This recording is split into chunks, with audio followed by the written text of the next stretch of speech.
Right, Jay Bothroyd, how confident should Arsenal be right now? It's a derby, first and foremost, which means, obviously, it's whoever turns up on the day. Obviously, there's huge negative around Arsenal because Gabriel now is injured. He's going to be injured for, it could be a month. We'll hear from Arteta at 1 o'clock, so hopefully we'll get an update on the time scale. But that's a massive blow because he's great in both boxes. He's physical. He's got a great partnership with Saliba. But again, I think it will be just a tight game. Form goes out the window. And Tottenham have some players that can hurt Arsenal as well. I think Palhinha in there as well, that defensive rock, he's been fantastic. I feel like this is a game where probably Xavi Simons, he needs to, stand up now and start being more creative. I think he's played well in parts this season, but I feel like he could be the catalyst in opening defences up, especially,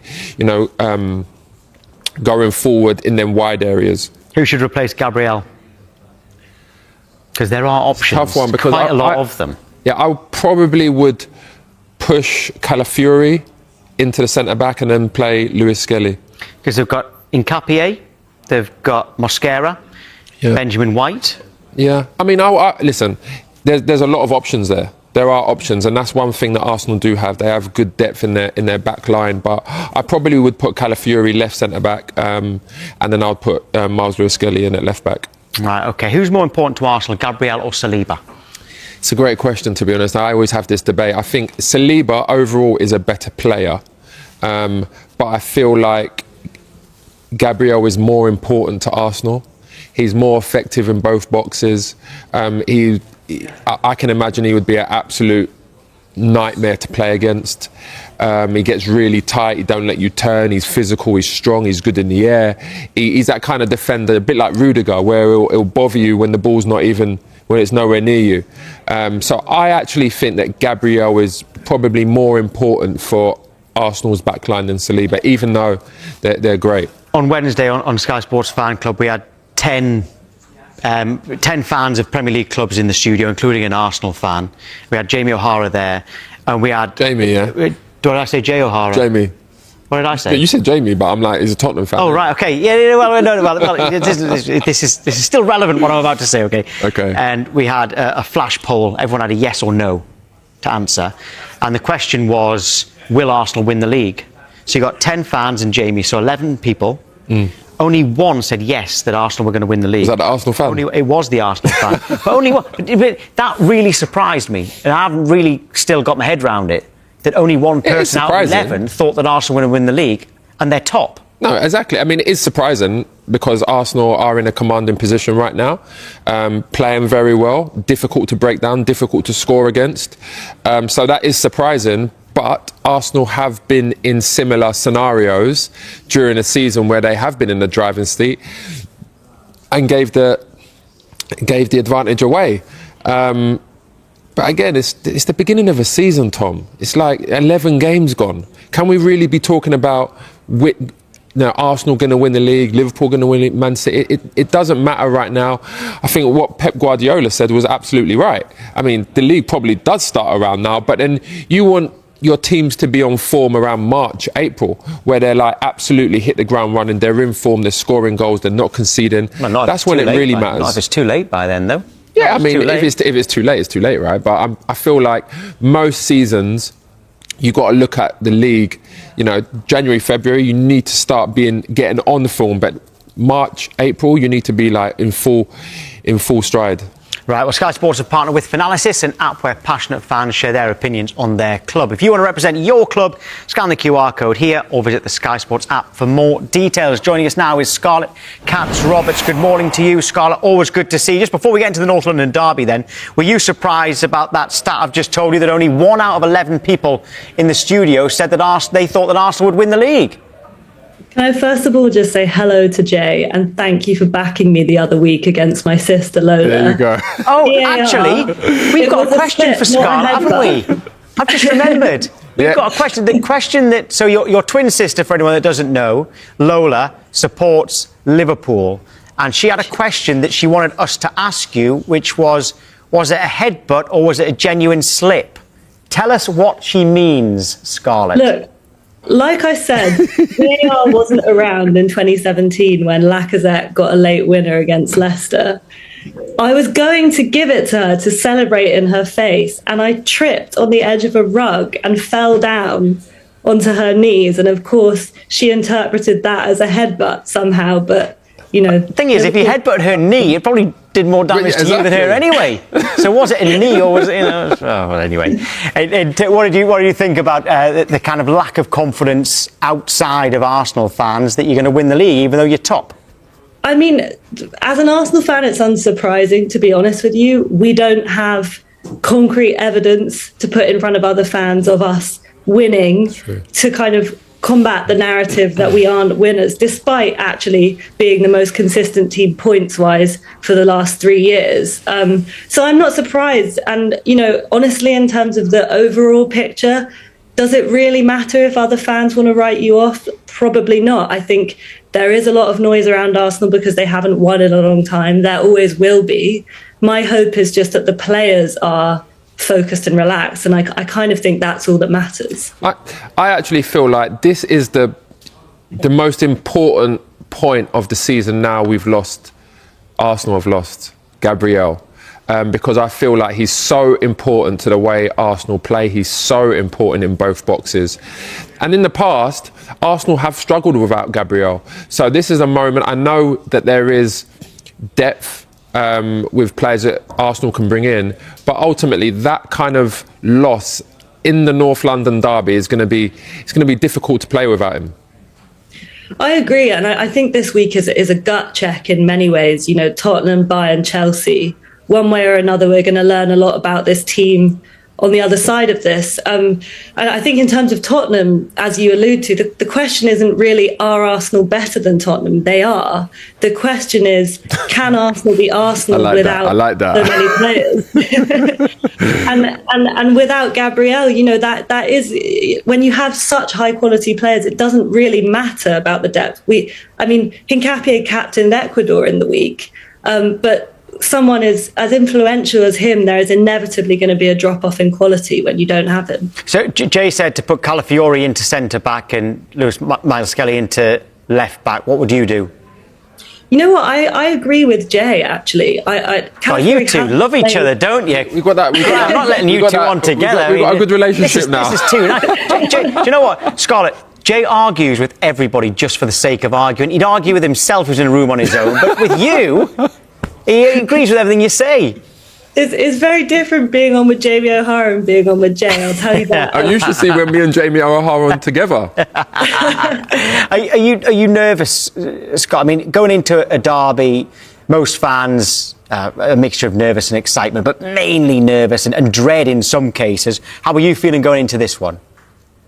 To put it bluntly, I'm terrified. I want to say something rational to you, but my lizard North London derby fan brain is telling me that Spurs have nothing to lose. They're strong away from home. Frank has a good record against Arsenal. And actually, when he got the job, my first thought was the North London derby is going to get harder. So I think it will be awkward, and the pressure is all on us, because if we don't win, we're bottle jobs, aren't we? That's 100% right, and that's why I feel like it's too soon. What a surprise. Exactly, I'm agreeing with you again. But that's the reason why I feel like it's too soon to say that Arsenal are just going to win the league. It is not a given. There is a lot of football to be played, and I look at this game and I say, form goes out the window. It's whoever turns up on the day. Now, when I look at Tottenham's backline is very strong. You've got someone that sits in front in Pellegrini that is very strong, that he reads the game. I think he makes the most tackles in the Premier League. So defensively, Tottenham are strong. Arsenal, on the other hand, we haven't been great at scoring goals and open play. And when we don't have Gabriel, that is great and dominant in the attacking box, it's difficult to see where the goals are coming from. There's no doubt about it. There's so much talent there at Arsenal. The likes of Saka, obviously Trossard's done very well. Eze's a fantastic player. But we haven't scored in open play as freely as other years. But, you know, Jay, I'm going to disagree with you slightly here. Hallelujah. We've scored less than we should have from open play. Our open play XG is actually okay, and our XG overall is second only to Chelsea in the league. Yeah, but XG don't mean nothing. XG is one of them great stats that mean nothing. Yeah, go on, wind each other up. Go on, go on. But I think, we've also, like, if you want another stat, make of it what you will. We've played the most through balls in the league as well. And I think a lot of this perception about Arsenal struggling in open play does come from last season, where we did struggle from open play because we had so many attackers out. I'm not saying struggle. Like, I'm talking about in terms of, for the players we have, the talent that is there in our squad, we are not scoring enough goals in open play. That's what I'm saying. I agree, actually. There you go. We're back. I think we will. It just depends who's on the pitch. Is Eze will probably be on the pitch. Is Odergard going to be there? Is Gyökeres going to be there? Is it going to be a very talented and excellent finisher of a midfielder playing up front? Or is it going to be a real striker? We don't know. Yeah. OK, Scarlett, great to see you. Good luck on Sunday. Thanks, Scarlett. See you soon. Thank you very much. Here are the Premier League stand-ins, with the Premier League returning this weekend and bringing with it the North London derby at the Emirates Stadium. Arsenal taking on Spurs on Sunday. Spurs unbeaten away in the Premier League this season. Arsenal sitting top of the table in the Premier League. This is how recent games look between the two, though, and it doesn't look so great for Spurs. So, Craig, how do you see this one going? Arsenal. Pretty simple. Is it going to be a simple win for them now? No, I mean, I think Thomas Frank has definitely made them, for the most part, tougher to beat. He's much more organised. Listen, that's saying something. I think any manager going in off Postecoglou would be considered more organised. But I think he has really gone the other way. And at times I think it's too much, and I think he needs to find the balance. I think some of their football has been very poor to watch. So I think he's struggling to find that balance between the organisation and then utilising their better players going forward. And I know they have some injuries. That being said, I think even if you go to the Emirates and sit in, I think this Arsenal side eventually will open you up. So yeah, I mean, it's a well organised Tottenham side, but it's a Tottenham side that really hasn't flourished as much going forward. And it is early days, I think, as most Tottenham fans would like. And, where it's all going to come out in the wash at the end of the season, I don't know. I don't know. But what we do know is Arsenal had that hiccup at Sunderland. They had the game under control. They winning 2-1 late on. They lost that late goal. So they need to respond off the back of the international window. And I think being at home, I think they will. Ian, one of the interesting things here is Spurs away form, stronger away from home this season. Yeah, they're a tighter nut, a tougher nut to crack, as Craig was saying there. I think they've got 13 points out of 15 on the road. So that says that Thomas Frank is getting their act together. But, they haven't played Arsenal away yet. You know how many goals Arsenal have let in at home this season? In the Premier League and Champions League combined, one. The one that Erling Haaland scored for Manchester City. OK, Gabriel's out for what we're told is a couple of months. But now they've got the cover, haven't they, in the squad? They've got this guy Mosquera. They can bring him into central defence, or they can put Calafiori into central defence and bring in Lewis Skelly at left back. So I don't think it's going to disrupt them too much. I'm with Craig. Arsenal to win it, and probably to 2-0. It's mostly, and I say that during the last show, where on set pieces, when Gabriel is so important, he's a real target for Declan Rice from corner kicks and to aim him and to try to score goal, and he did a lot on that. So I think Gabriel will be missed in that matter. And let's see how it works. But from Tottenham, there is something to play. I like the fact that Romero's back, and with Van de Ven, they are pretty strong with Porro on the right side and Spence on the left side. Vicario is doing great as well. So I think it's going to be a close win for Arsenal. For me, I see a 1-0. We know how Arsenal is going to play. Every game we see, they're very structured, very well organized. The question mark is more on Spurs. Will they be very good like they've always been away from home, or will it be disappointing? And we can see when they play at home. But let's see how it works. But I see a little win from Arsenal. Could you see a stumble for Arsenal here? No, I can't. And to your point about Sunderland, Spurs simply don't have the physicality that Sunderland do. I agree with the boys in that Thomas Frank certainly has the Spurs team far more organised. I still think that Spurs' biggest problem is, while they have potentially a very good 11, far too many of their players, I'm thinking the likes of Xavi Simons in particular, are below par as opposed to delivering on what you expect them to. And that's the difference here. It's an inconsistent Spurs, organised albeit, up against an Arsenal team who knows exactly what they're doing, knows their strengths, are as good a version of themselves as we've seen, at home in a North London derby. I see this as being far more convincing. I think I went for 3-0 Arsenal. Ian's been writing about the best players in the Premier League so far this season, and I know you like Martin Zubimendi, Ian. Tell us more about what you like about him. Well, they asked me to pick out maybe one or two unexpected players who are not getting all the publicity. So Martin Zubimendi, he's arrived in England. A lot of players come to England, and we're seeing it with Wirtz at Liverpool, and are taking time to adapt. Zubimendi's just gone straight into that midfield, sat at the base of the midfield, breaks the play up, uses the ball sensibly. You could watch 12 Arsenal games and talk about everybody else and not talk about him. And that's not a bad thing. He is a little bit under the radar in terms of, you might look at him and say, well, pass it forward a bit quicker, pass it forward more. But he just links the play up seamlessly. He's not the most physical player, but he gets himself in good positions. He's always available to get the ball from the fullbacks or the centre halves. And the simplicity of his play just leads to he's like the oil in the chain. He just keeps it going. He's never going to. I mean, he might pop up now and again with a goal like that, but it's not going to be a lot. He's just a guy in there that links it all together. And I think the fact that he does it under the radar, for the most part, is a good thing. And I think he does it well. He's almost like a guy who, every week, he's pretty much a 7 or 8, an 8 out of 10. Your manager knows what you're going to get from him.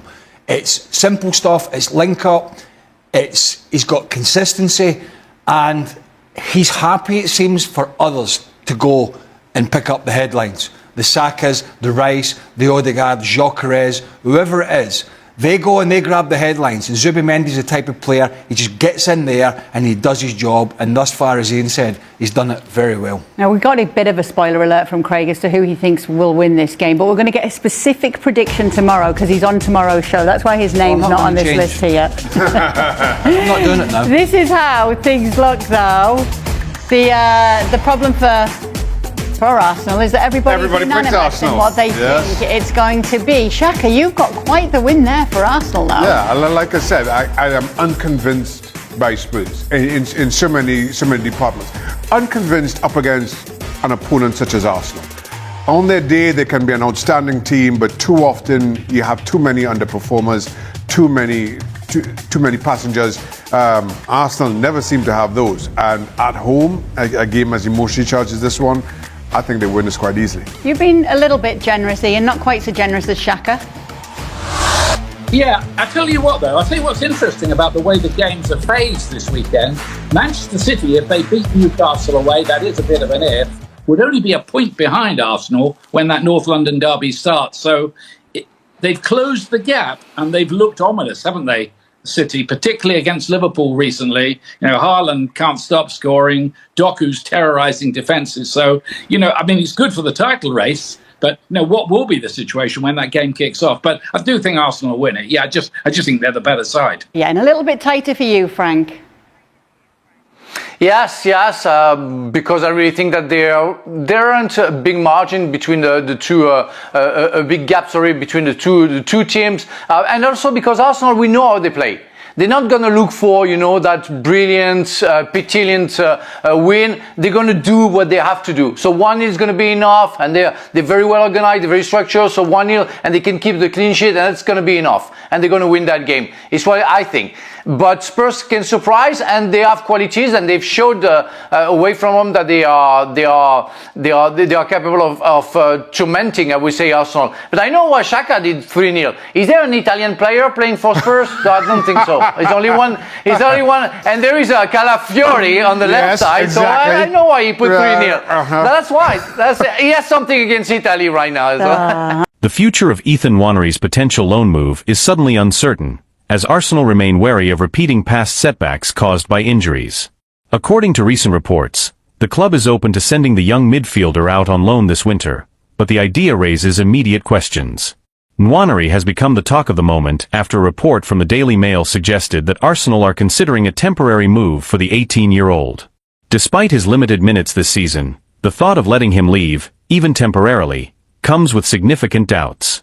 Back in October, Mikel Arteta publicly insisted that Nwaneri would have plenty of opportunities to play, pointing to the fact that the teenager had already been called upon when Martin Odergard was injured. "I don't know, but I don't work with expectations," Arteta said at the time. "I work with what the players can give in the context of where the team is at that moment." Ethan played 2 Premier League matches early on because Martin was out. He's played in other competitions and he'll play more. Yet the reality has been very different.